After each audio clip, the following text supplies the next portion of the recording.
दोस्तों नमस्कार। Unique education system की एजुकेशन सीरीज़ में आपका स्वागत है। हम बातचीत कर रहे हैं 6 बेसिक्स के बारे में। पहला basic, use the product and promote the product and open अपनी दुकान। इसके बारे में मुकेश कोठारी जी ने बहुत विस्तार से बातचीत की और उससे मैंने ये सीखा कि जब हम प्रोडक्ट को इस्तेमाल करते हैं तो किस प्रकार हमारा कॉन्फिडेंस लेवल बढ़ता है। दूसरा basic, make a list of dreams and prospects. इसमें एस अत्री साहब जो पेशे से टीचर हैं, उन्होंने बहुत शानदार तरीके से हमें बताया कि हमें लिस्ट को क्यों बनाना है और किस तरीके से हम 1000 लोगों की लिस्ट बना सकते हैं। और तीसरा जो बेसिक है, कॉन्टैक्ट एंड इनवाइट, उसमें सुजीत कुमार सिंह जी ने बेहतरीन तरीके से हमें बताया कि जब हम कॉन्टैक्ट करें तो हमें मैच्योर नो सीखे की तरह नहीं काम करना है, हमें प्रोफेशनल्स की तरह काम करना है, तभी हमें रिजल्ट मिलेंगे। और जो फोर्थ बेसिक था, share the products and plan, Mahavir Saharan ji ने बहुत शानदार तरीके से एग्जाम्पल के माध्यम से हमें बताया कि अगर हम छोटे बच्चे को पेपर के ऊपर में अगर हाथी बना के दिखाएंगे तो उसके बहुत सारे प्रश्न होंगे, लेकिन जब हम उसको साक्षात हाथी दिखा देंगे तो उसके सारे प्रश्न खत्म हो जाएंगे और फिर वो भूल नहीं पाएगा कि हाथी कैसा होता है। सो आज जिस टॉपिक पे मैं बातचीत कर रहा हूँ, मैं बात कर रहा हूँ 5th बेसिक पे, और वो है follow up with in 48 hours. आपने जिस व्यक्ति को प्लान दिखाया है उस व्यक्ति से आपने दोबारा मिलना है, 48 आवर्स के अंदर अंदर मिलना है। हम जितना भी काम हम बेसिक क्यों कर रहे हैं, ये जो पॉइंट अब तक हमने फॉलो किए हैं, चाहे हमने प्रोडक्ट यूज़ किया है, लिस्ट बनाई है, कॉन्टैक्ट किया है, प्लान दिखाया है, ये इसलिए किया है ताकि हम सामने वाले व्यक्ति को अपना प्रोडक्ट दे सकें या हम उसे अपने बिजनेस में ज्वाइन कर सकें। ये हमारा मकसद रहा है मेन। अब समय आ गया है जिस मकसद के लिए हम बेसिक्स फॉलो कर रहे हैं उसका परिणाम लेने का, यानी या तो प्रोडक्ट सेल करने का या सामने वाले व्यक्ति को अपने नेटवर्क में ज्वाइन करवाने का। एक कहावत है, पुरस्कार प्रयासों को नहीं मिलते, परिणामों को मिलते हैं। अगर आप अपने प्रयासों को परिणामों में कन्वर्ट कर पाए, रिजल्ट में उनको तब्दील कर पाए, तो ही आपको रिवार्ड्स मिलेंगे, तो ही आपको बेनिफिट होता है। जो भी हमने अब तक एक्टिविटीज़ की है वो इसलिए की है कि हम सामने वाले व्यक्ति को अपना प्रोडक्ट सेल करें। हम इसमें विस्तार से बातचीत करते हैं। जब भी हम लोग फॉलोअप करें, सबसे पहली बात यह है कि जब भी हम लोग फॉलोअप करने के लिए जाते हैं, फॉलोअप को हम लोग क्वेश्चन हैंडलिंग भी कहते हैं। रिसर्च ये कहती है कि 10% लोग प्लान देखने के बाद प्रोडक्ट लेते हैं या ज्वाइन करते हैं, लेकिन 90% लोग तब ज्वाइन करते हैं जब उनको फॉलोअप किया जाता है, जब उनसे दोबारा मिला जाता है। फॉलोअप को हम लोग क्वेश्चन हैंडलिंग भी कहते हैं। क्वेश्चन हैंडलिंग का मतलब ये हुआ कि यहाँ पे बहुत सारे प्रश्न आएंगे आपके सामने और उन क्वेश्चंस को आपने सही से हैंडल किया, सही से उनका रिप्लाई दिया, तो सामने वाला व्यक्ति आपके साथ में जुड़ जाएगा। फॉलोअप कब करना है? फॉलोअप के जनरली हम लोग 5 फॉलोअप की बात करते हैं कि 5 बार आपको आइडियली आपको फॉलो करना चाहिए। पहला फॉलोअप कब करना है? पहला फॉलोअप प्लान दिखाने के तुरंत बाद किया जा सकता है। आपने किसी व्यक्ति को प्लान दिखाया, उसके तुरंत बाद भी आप फॉलोअप कर सकते हैं। अगर उस समय सामने वाला व्यक्ति आपके साथ, आपके बात से सहमत नहीं है, आपका प्रोडक्ट नहीं ले रहा है, तो आपने उस समय एक अपॉइंटमेंट फिक्स करनी है दोबारा मिलने की, और वो जो अपॉइंटमेंट है वो 48 घंटे के अंदर होनी चाहिए। इसलिए हम इसे कहते हैं फॉलोअप विद इन 48 आवर्स। इसके पीछे बहुत सारी साइंस है, हम लोग उस साइंस में नहीं जाएंगे। बस आपने ये याद रखना है कि अगर आपने किसी को प्लान दिखाया तो 48 घंटे के अंदर अंदर आपने उस व्यक्ति से दोबारा संपर्क करना है। संपर्क करें, फॉलोअप आपका कंफर्म बुक हो, उसके लिए एक बड़ा अच्छा तरीका ये हो सकता है कि जब आपने उसको प्लान दिखाया उस समय आप फॉलोअप किट एक रखें अपने पास में, जिसमें कुछ लिटरेचर हो, कुछ बुक्स हो, प्रोडक्ट कैटलॉग हो सकता है, वो वहाँ पे आप छोड़िए उस नए साथी के पास में और आप कहिए कि ये आप देखिए, और प्रमोशन के साथ में वो चीज़ें वहाँ पे छोड़ के आइए और आप उनसे समय लीजिए कि मैं अभी तो थोड़ा जल्दी में हूँ, मैं दोबारा आपसे मिलूंगा, तो बताइए कल हम लोग मिलें या परसों मिलें। 2 ऑप्शन देके 48 आवर्स के अंदर अंदर आपने दोबारा फॉलोअप वहीं पे बुक कर लेना है। आप 48 आवर्स के बाद में मिले और उसके बाद में भी व्यक्ति अगर निर्णय नहीं ले पा रहा है तो आप परेशान मत होइए। अभी आपने 3 फॉलोअप और करने हैं, टोटल 5 फॉलोअप बताया गया है कि 5 फॉलोअप तक आपको करना चाहिए। आपने ध्यान रखना है कि जब भी आप किसी व्यक्ति से मिलने के लिए जा रहे हैं फॉलोअप में, या तो आप प्रोडक्ट सेल करके आएंगे, उसका केवाईसी लेके आएंगे, या नेक्स्ट कब मिलना है वो अपॉइंटमेंट की डेट और टाइम लेके आएंगे। दोनों में से एक चीज़ वापसी में आपके पास में होनी चाहिए। इस प्रकार से हम 5 फॉलोअप कर सकते हैं। जब हम लोग फॉलोअप करेंगे, फॉलोअप करते समय कुछ इंपॉर्टेंट पॉइंट्स है जिनका हमें हमेशा ध्यान रखना चाहिए। पहला पॉइंट है हैव पेशेंस। आपने धैर्य के साथ में बातचीत करनी है, उतावलापन मत दिखाइए, जल्दबाजी मत कीजिए। अक्सर जल्दबाजी में चीज़ें खराब हो जाती हैं। आप आराम से मिलिए, बातचीत कीजिए, पेशेंस रखिए अपनी बातचीत में। बी एंथुसियास्टिक, उत्साह में रहिए, एक्साइटमेंट में रहिए। आपको बोर नहीं होना है, आपको परेशान नहीं होना है कि आप तीसरे या चौथे फॉलोअप में जा रहे हैं और बंदा जो है बहुत पकाऊ है, बहुत सारे प्रश्न करता है, बहुत सारी क्वेरी करता है, बहुत नेगेटिव सी नेचर का है। आप जब भी मिलें उत्साह में रहिए, क्योंकि एक लाइन मुझे बहुत अच्छी लगती है, selling is transfer of enthusiasm. अगर आप अपने एंथुजियाज्म को, अपने उत्साह को सामने वाले व्यक्ति में ट्रांसफर कर सकते हैं तो आप अपना प्रोडक्ट सेल कर सकते हैं। वो उत्साह आपका हमेशा बना रहना चाहिए। Do not over commit. आप जब फॉलोअप के लिए जाएं, कोई भी ओवर कमिटमेंट मत कीजिए, चाहे वो प्रोडक्ट के बारे में है, चाहे आप उसको किस प्रकार की सर्विसेज देंगे उसके बारे में है। ओवर कमिटमेंट करना मॉरली भी ठीक नहीं है, और अगर आपने कुछ मॉरल का ओवर कमिटमेंट किया और आप पूरा नहीं कर पाए तो वो आपके बिजनेस को कोलैप्स करने वाली चीज़ बन जाती है।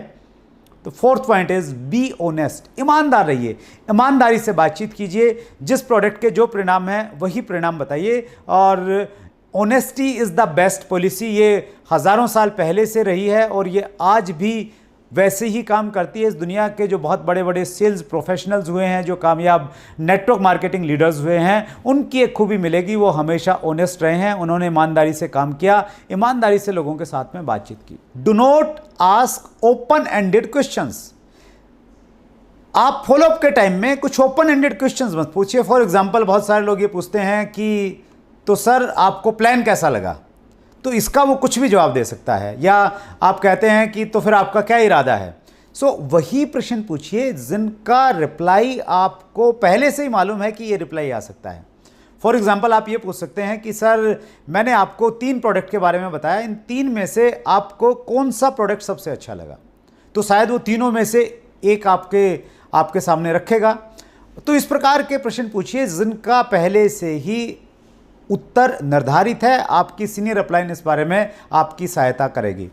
Do not be emotional. जब आप फॉलोअप में जाते हैं, इमोशनल मत बनिए, भावुक मत बनिए कि वो आपका प्रोडक्ट नहीं ले रहा है, वो आपकी बात नहीं मान रहा है और आप तो इतनी उससे उम्मीद रखते थे। तो इमोशनल मत बनिए। ये जस्ट आपका एक काम है, आप अपना काम करने के लिए गए। आपके पास में एक बहुत बड़ी अपॉर्चुनिटी है, ऊपर वाले ने आपको मौका दिया है जिन लोगों की ज़िंदगी बदलने के लिए। और अगर उसकी किस्मत अच्छी नहीं है तो शायद वो आपकी इस अपॉर्चुनिटी को देख नहीं पा रहा है, तो उसमें भावुक मत होइए।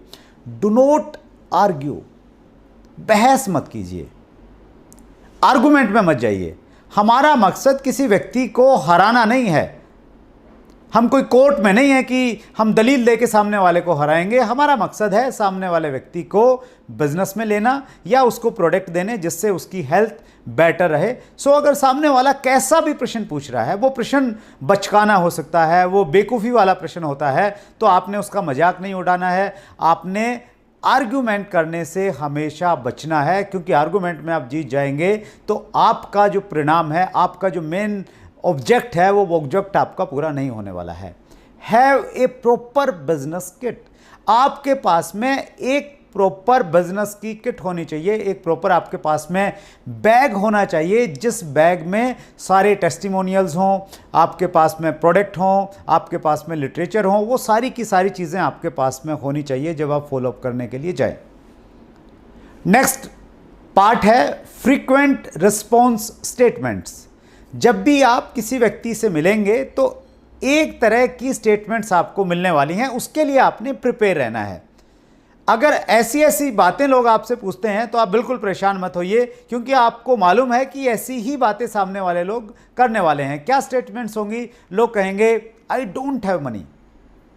मेरे पास में 100 रुपया भी नहीं है सामान खरीदने का। आपको मालूम है उनके पास में पैसा है और वो बहुत सारा पैसा ऐसे ही उड़ा देते हैं, लेकिन आपने उससे आर्ग्यू नहीं करना है। आपने पेशेंस के साथ में बातचीत करनी, उसको आगे बढ़ाना है अपने तरीके से, लेकिन ये मान के चलिए कि लोग ऐसे ही स्टेटमेंट आपके सामने देंगे, आई डोंट हैव टाइम, मेरे पास में समय नहीं है बिल्कुल भी। लोग ऐसा बोलेंगे, आपने ये नहीं कहना है कि आपके पास में तो बहुत सारे समय हैं, जब इतना व्यस्त होने के बावजूद मैं टाइम निकाल सकता हूं, तो आप भी निकाल सकते हैं। बस आपने प्रिपेयर रहना है कि ऐसा सवाल आए तो कोई बड़ी बात नहीं हुई आपके सामने, I will get back to you. बहुत सारे लोग कहेंगे कि मैं आपको सोच के बताऊंगा, मैं वापस आपको फ़ोन करूंगा, तो ऐसे भी आपको रिस्पॉन्स मिलेंगे।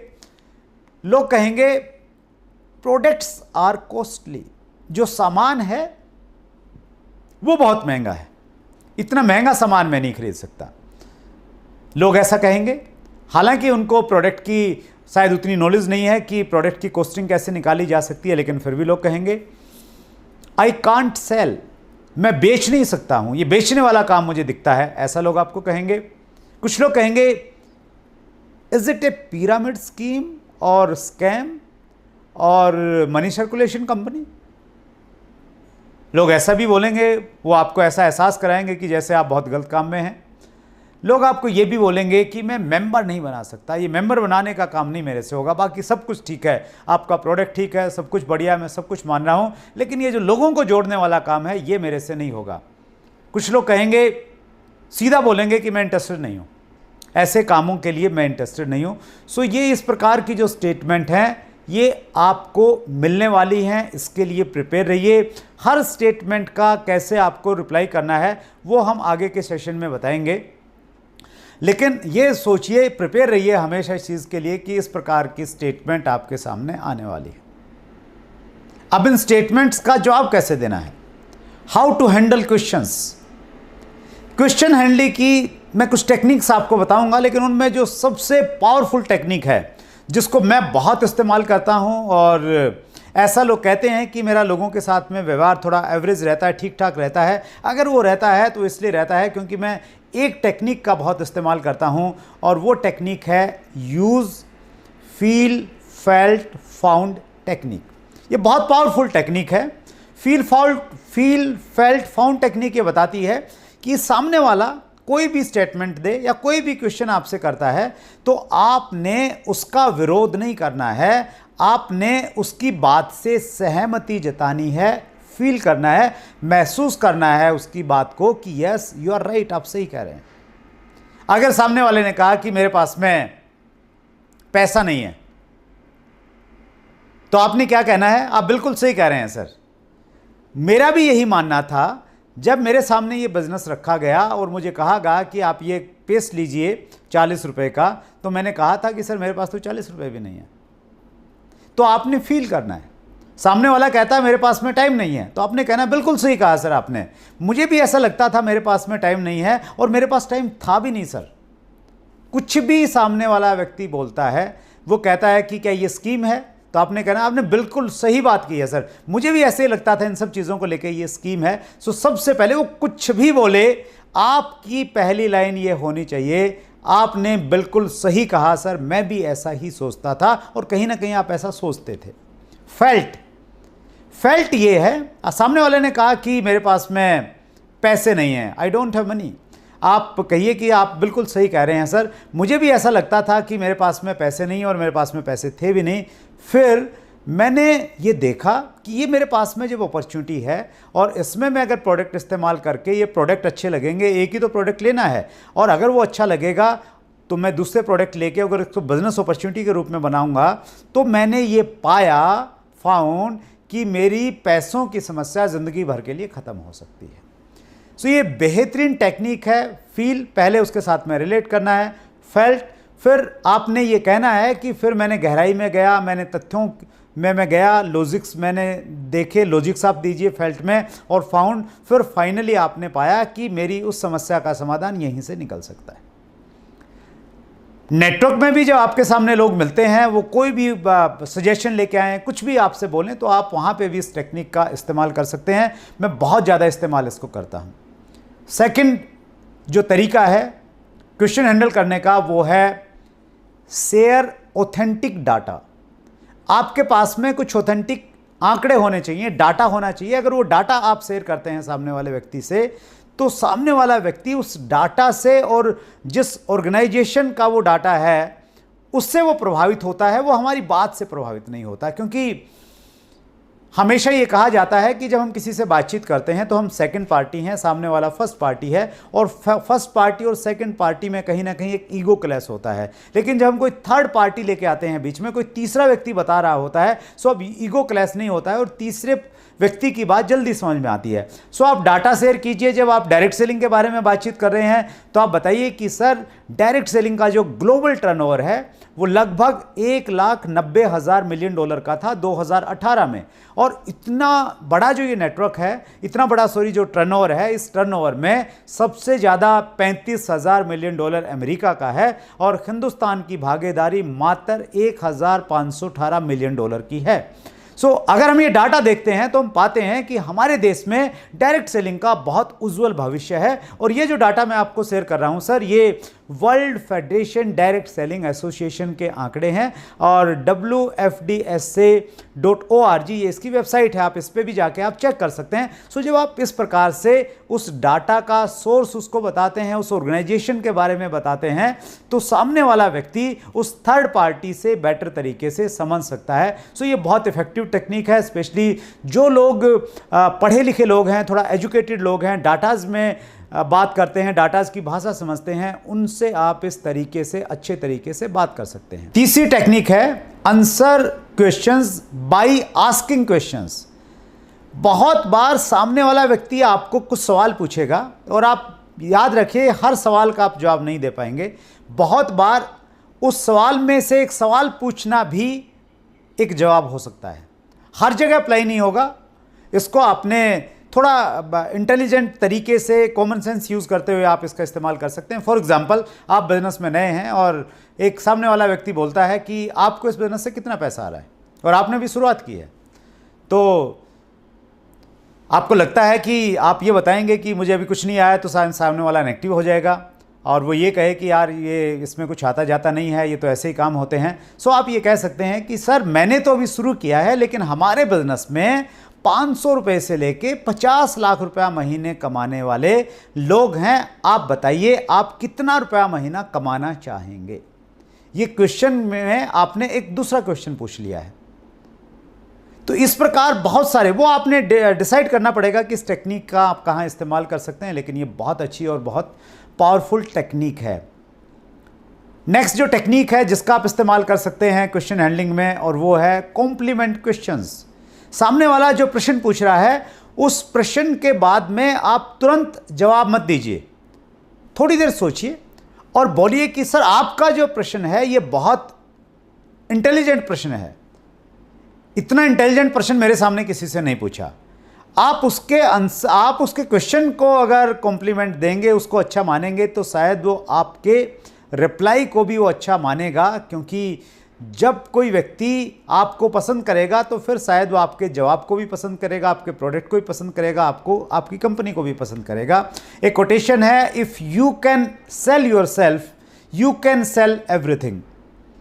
आप अपने आप को बेचिए, मीन्स आप अपने व्यवहार से, अपनी बातचीत से सामने वाले व्यक्ति को प्रभावित कीजिए।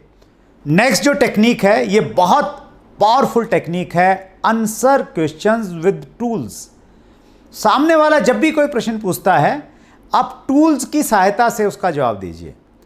फॉर एग्जाम्पल, सामने वाला पूछता है कि आपके प्रोडक्ट की क्वालिटी में मुझे डाउट है, आपकी क्वालिटी कैसी है, तो आपके पास में कोई टेस्टिमोनियल है, 1 मिनट का छोटा सा वीडियो है, वो दिखाइए। आपके पास लिटरेचर में कोई टेस्टिमोनियल है, वो उसको पढ़ाइए।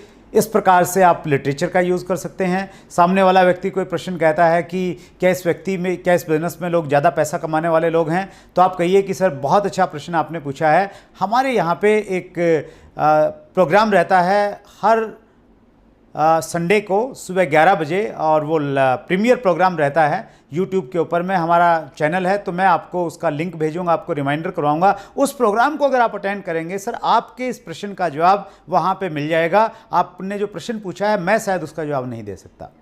जो हमारे टूल्स हैं, ऑडियो हैं, वीडियोज़ हैं, वेबसाइट है, अप्लायंस के नाम हैं, ये जितने भी सारे लोग हैं इनको आप टूल्स के रूप में इस्तेमाल कर सकते हैं और इनके माध्यम से आप रिप्लाई कर सकते हैं। इस प्रकार आप सामने वाले व्यक्ति के प्रश्नों का जवाब देंगे, उसकी ईगो को ठेस पहुंचाए बिना। अब टाइम आ गया है, फाइनल टाइम है सेल क्लोजिंग, यानी जो अब तक आपने किया है उसका परिणाम आपको मिले। आपने जो बेसिक्स किए हैं इससे पहले 4, और या फॉलोअप में भी जो इतने सारे स्टेप्स आपने किए हैं, इसलिए किए हैं कि आप सामने वाले व्यक्ति को अपना प्रोडक्ट सेल करना चाहते हैं या उसको बिजनेस में ज्वाइन करवाना चाहते हैं। इसके लिए मैं कुछ टेक्निक आपको बताना चाहता हूं। ये बहुत पावरफुल टेक्निक है। ये अगर आपने अपने बिजनेस में अप्लाई कर लिया और आपने अपनी टीम को अगर ये टेक्निक सिखा दी तो फिर आपके परिणाम जो हैं वो कई गुना बढ़ने वाले हैं। इनमें एक टेक्निक है जिसे हम कहते हैं ट्रायल क्लोज। ट्रायल क्लोज का मतलब यह है कि जब आप प्रेजेंटेशन दे रहे हैं, प्रेजेंटेशन के बीच में ही आप ये चेक करते हैं कि सामने वाला आपके प्रोजेक्ट को कितनी गंभीरता से ले रहा है और वो आपके प्रोडक्ट लेगा या नहीं लेगा। उसके लिए मैं अपना एक एग्जांपल देना चाहता हूं। 2010 में जब मैं एक कार खरीदने वाला था तो मैंने डिसाइड किया कि मैं या तो मर्सिडीज़ खरीदूंगा या मैं ऑडी खरीदूंगा, और उन दोनों में से मैं थोड़ा कंफ्यूज था कि कौन सी लेनी चाहिए। और मैं चला गया दोनों के शोरूम में, मैंने दोनों के जो सेल्स एग्जीक्यूटिव थे उनसे बातचीत की। मैंने बाहर रोड पे किसी एक ऐसे रोड पे जहाँ पे ट्रैफिक नहीं था, दोनों गाड़ियों को बुलाया टेस्ट ड्राइव के लिए। तो वो दोनों जो सेल्स एग्जीक्यूटिव थे वहाँ पे आ गए। उन दोनों को मालूम चल गया कि मैं कहीं ना कहीं दोनों का कंपटीशन करवा रहा हूँ।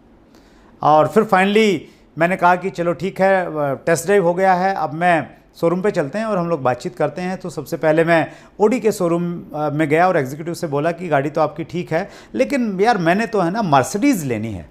मर्सिडीज़ के ये फीचर हैं, मर्सिडीज़ इतना बड़ा ब्रांड है, मेरा ड्रीम रहा है कि मैंने मर्सिडीज़ लेनी है, तो मैं तो मर्सिडीज़ लेना चाहता हूँ। तो ऑडी वाले ने ऑडी के फीचर बताए कि नहीं सर, ऑडी में ये फ़ायदा है, ये है, नए ज़माने की गाड़ी है, ये टेक्निक है, ये मर्सिडीज़ में नहीं है, ये ऑडी में है, और वो सारी की सारी चीज़ें उन्होंने बताई। फिर मैंने कहा कि चलिए ठीक है, मैं एक बार मर्सिडीज़ में भी जाना चाहूँगा और मैं आपको वापस मिलता हूँ। फिर मैं मर्सिडीज़ में गया और मर्सिडीज़ में जाके जो जो उन्होंने प्लस पॉइंट बताए थे ऑडी के, वो मैंने बताया कि यार ऑडी में तो ये फ़ायदे हैं और मर्सिडीज़ में ये प्रॉब्लम्स है, ये तो पुराने ज़माने की गाड़ी है। सो जो मर्सिडीज़ का सेल्स एग्जीक्यूटिव था, he was a intelligent person, और उसने ट्रायल क्लोज को इस्तेमाल किया। जब मैं उसको इस चीज़ में उलझा रहा था, कंपैरिजन करवा रहा था कि ऑडी बेटर है मर्सिडीज़ से, उसने मुझे कहा हंसते हुए कि सर ये तो हम आपको कन्विंस करेंगे कि मर्सिडीज़ क्यों बेटर है, ये तो मैं आपको कन्विंस कर दूंगा, डोंट वरी, लेकिन मैं आपसे ये जानना चाहता हूं अगर आप मर्सिडीज़ लेंगे तो आपको कौन सा कलर पसंद है। कि मैंने पूछा कौन कौन से कलर आते हैं आपके यहाँ पे, तो उन्होंने कई सारे कलर दिखाए और शोरूम में गाड़ी खड़ी थी, वो बोला कि एक ये भी कलर है सर, ये सबसे ज़्यादा बिकता है। मैंने कहा हाँ ये कलर लगता तो मुझे भी अच्छा है। तो उन्होंने कहा कि सर 90% लोग यही कलर खरीदते हैं।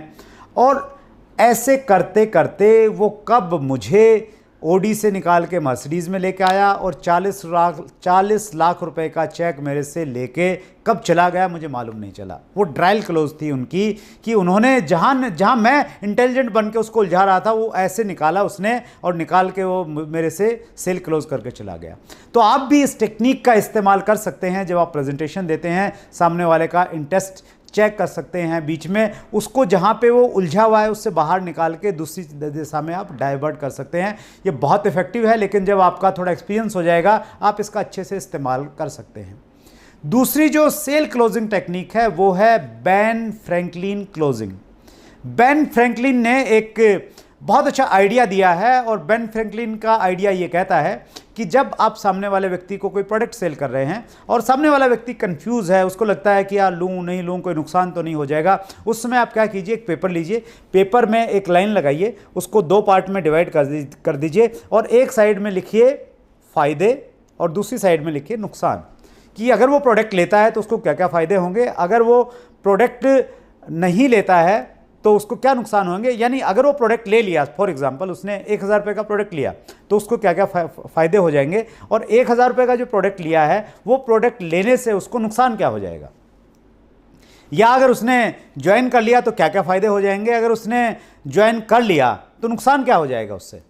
तो बेन फ्रैंकलिन ये कहते हैं कि जब आप पेपर के ऊपर में सामने वाले को नंबर्स के साथ में बताते हैं कि देखिए आप ये प्रोडक्ट इस्तेमाल करेंगे तो इससे फ़ायदा आपको ये होगा कि आपको ओरिजिनल प्रोडक्ट मिलेंगे, दूसरा फ़ायदा ये होगा कि आपको बाज़ार से थोड़ा कम रेट में मिलेंगे और इंटरनेशनल लेवल की क्वालिटी के प्रोडक्ट मिलेंगे। तीसरा फ़ायदा ये होगा कि अगर आप इसको रिटेल करेंगे तो आपको एक रिटेल मार्जिन मिलेगा। चौथा बेनिफिट ये होगा कि आप इसको एक बिज़नेस अपॉर्चुनिटी के रूप में भी इस्तेमाल कर सकते हैं। सो जब आप फ़ायदे की लिस्ट गिनाएंगे तो वो लिस्ट बहुत लंबी हो जाएगी, और जब नुकसान की लिस्ट गिनाएंगे तो नुकसान शायद कुछ होगा नहीं, या इस ज़्यादा से ज़्यादा ये होगा कि भाई ये 1000 रुपये के प्रोडक्ट जो हैं ये ख़राब निकल गए और आपको 1000 रुपये का नुकसान होगा तो बस यही हो सकता है ज़्यादा से ज़्यादा। तो जब आप पेपर पे किसी व्यक्ति को ये बताते हैं तो सामने वाले व्यक्ति को निर्णय लेने में आसानी होती है और उसको लगता है कि यार प्रॉफिट ज़्यादा है, फ़ायदे ज़्यादा हैं, नुकसान तो बहुत कम है, और इतना चलो मान लिया नुकसान हो भी जाएगा तो मैं इतना रिस्क ले सकता हूँ। सो ये बहुत इफेक्टिव टेक्निक है, बहुत पुरानी टेक्निक है लेकिन आज भी काम करती है। तीसरी जो टेक्निक है उससे हम कहते हैं पॉइंटेड क्लोजिंग। पॉइंटेड क्लोजिंग थोड़ी सी एग्रेसिव क्लोजिंग है, और इस क्लोजिंग में आप ये करते हैं कि सामने वाले को आपने प्लान दिखाया और प्लान दिखाते दिखाते आपने प्लान ख़त्म होने के बाद में तुरंत फॉलोअप किया और आपने पॉइंटेड क्लोज इस प्रकार से आप करेंगे तो आप ये कहेंगे कि सर देखिए ये हमारा प्लान था, बेहतरीन प्लान है और मुझे लगता है कि आपको ज़रूर ही अच्छा लगा होगा, बस मुझे आपके सर डॉक्यूमेंट्स चाहिए, कुछ आपका एक आधार कार्ड चाहिए सर, आपका एक बैंक का आपका अकाउंट की डिटेल चाहिए सर, तो इस प्रकार से ये डॉक्यूमेंट्स आप चाहिए, यानी आप सीधा पॉइंट पे आ गए, पॉइंटेड क्लोजिंग। सो ये भी थोड़ा सा आपने डिपेंड करता है कि आप कहाँ इसका इस्तेमाल कर रहे हैं। ये आपने देखना पड़ेगा, कॉमन सेंस यूज़ करना पड़ेगा कि किस व्यक्ति पे आप कौन सी सेल क्लोजिंग की टेक्निक आप इस्तेमाल कर सकते हैं। चौथी जो टेक्निक है वो है कंडीशनल क्लोज। कंडीशनल क्लोज में ये रहता है, देखिए सामने वाला व्यक्ति चाहे 100 रुपये का प्रोडक्ट ले या 10,000 रुपये का प्रोडक्ट ले, वो कहीं ना कहीं डाउटफुल है कि मुझे नुकसान तो नहीं हो जाएगा, कहीं मैं लुटपिट तो नहीं जाऊंगा। तो उस प्रकार का एक नेचुरल एक वो डाउट क्रिएट होता है। जब हम भी कोई प्रोडक्ट लेते हैं तो हमारे पास में भी हमारी भी यही स्थिति होती है। सो यहाँ पे आप कंडीशनल क्लोजिंग का इस्तेमाल कर सकते हैं। कंडीशनल क्लोजिंग कैसे, आप ये कह सकते हैं कि सर ये प्रोडक्ट आप रखिए, इसको इस्तेमाल कीजिए, और अगर आपको ये प्रोडक्ट पसंद नहीं आया तो मैं 2 दिन के बाद मैं दोबारा आपसे मिलूंगा, उस समय आप ये प्रोडक्ट मुझे वापस दे दीजिएगा और मैं आपका पैसा रिटर्न कर दूंगा आपको। तो ये कंडीशनल क्लोजिंग है। आपने प्रोडक्ट दिया, इस कंडीशन पे दिया कि अगर इस्तेमाल नहीं हुआ तो आप वापस ले लेंगे। सो सामने वाला फिर आपके साथ आपका प्रोडक्ट ले लेता है। और जो लास्ट टेक्निक है ये भी बहुत इंपॉर्टेंट टेक्निक है, और डायरेक्ट सेलिंग में स्पेशली हम लोग इसका बहुत इस्तेमाल करते थे, मैं बहुत इस्तेमाल करता था। और इस टेक्निक को कहते हैं do not miss the opportunity close. यानी हम सामने वाले को ये बताते हैं कि अगर आज आप मेरे साथ में जुड़ गए तो आपको क्या फ़ायदा होने वाला है, और वो फ़ायदा क्या होगा। शायद आपने पहले कुछ लोगों से बातचीत कर रखी है, वो लोग ऑलमोस्ट तैयार हैं ज्वाइन करने के लिए, लेकिन उन्होंने अपना KYC नहीं दिया है। तो आप ये कह सकते हैं कि सर मेरी एक व्यक्ति से बात हो रखी है, उसने ज्वाइन करना है, उसके KYC मेरे पास में भी आने वाले हैं। आप अगर इसी समय मुझे अपना KYC दे देंगे तो उस व्यक्ति को मैंने स्पॉन्सर करना है, उसको मैं आपके नीचे स्पॉन्सर कर सकता हूं। ये एक टेक्निक है, इसका इस्तेमाल आप कर सकते हैं, और इस मामले में स्पेशली पर्टिकुलर इस टेक्निक में आप अपने अपलाइन से भी काउंसलिंग कर सकते हैं। सो ये जो टेक्निक है सेल क्लोजिंग की टेक्निक, ये बहुत इफेक्टिव टेक्निक है। लोग 10 रुपये का प्रोडक्ट बेचते हैं या 10 करोड़ का प्रोडक्ट बेचते हैं, इन टेक्निक में से किसी न किसी टेक्निक का इस्तेमाल किया जाता है। और मैंने अगर आज बहुत बड़ा नेटवर्क बनाया है तो कहीं ना कहीं इन्हीं सब चीज़ों का किसी न किसी रूप में मैंने इस्तेमाल किया है। मुझे उम्मीद है कि आपको ये टेक्निक्स अच्छी लगी होंगी, और कोई भी चीज़ अगर आपको अच्छी लगती है लेकिन अगर आपने उसको अप्लाई नहीं किया है, आप उसको व्यवहार में नहीं लेके आ रहे हैं, आप उसका इस्तेमाल नहीं कर रहे हैं, तो वो सारी की सारी चीज़ें आपके लिए व्यर्थ हो जाती हैं। एक कोटेशन है, knowing and not doing is equal to not knowing. यानी जानना और नहीं करना का मतलब है नहीं जानना, यानी आपने कुछ जाना ही नहीं है। सो इन टेक्निक को आप अप्लाई कीजिए, अपनी टीम में इसके बारे में बातचीत कीजिए, और यूनिक एजुकेशन सिस्टम की तरफ से जो ये एक बेहतरीन कार्यक्रम चल रहा है एजुकेशन की सीरीज़, इसको आप फॉलो करते जाइए। बेसिक्स हम लोग कंप्लीट करने वाले हैं, उसके बाद हम कोर पे बातचीत करेंगे, हम लोग कार्डिनल पे बातचीत करेंगे। और जैसे ही आपको मालूम है कि सोमवार से शनिवार तक हर रोज़ 7 बजे हमारा एक ट्रेनिंग प्रोग्राम रहता है, और संडे को एक बड़ा कार्यक्रम हम लोगों का रहता है, एक शानदार लीडर्स एक सेमिनार लेता है आपके लिए। 11 बजे का उसका टाइमिंग रहता है। और अब तक अगर आपने यूनिक एजुकेशन सिस्टम चैनल को अगर सब्सक्राइब नहीं किया है तो इतनी सारी इन्फॉर्मेशन आपको मिलेंगी कैसे। सो सब्सक्राइब कीजिए, अपनी टीम को सब्सक्राइब करवाइए, बेल आइकन दबा दीजिए ताकि सारी इन्फॉर्मेशंस आपके पास में आए। मैं यूनिक एजुकेशन सिस्टम का बहुत धन्यवाद करता हूं और जो हमारे प्रेसिडेंट हैं मुकेश कोठारी सर, उनका धन्यवाद करता हूं।